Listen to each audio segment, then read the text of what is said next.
ताज्या आणि सुपरफास्ट बातम्या पाहण्यासाठी स्वराज्य न्यूज मराठीला सबस्क्राईब करा आणि बेल बटन प्रेस करा।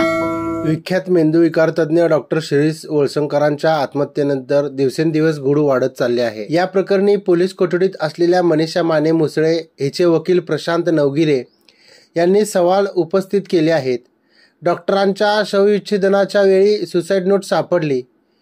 घटना घडल्यानंतर लगेच पंचनामा झाला असता त्यावेळी आत्महत्येच्या प्रकरणात सर्वप्रथम सुसाईड नोट आहे किंवा नाही याची तपासणी होते।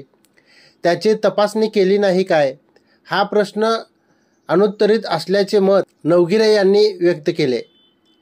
नवगिरे म्हणाले, डॉक्टरांच्या आत्महत्येनंतर पोलिसांनी कोणतीही सुसाईड नोट सापडली नसल्याचे माध्यमांसमोर सांगितले होते।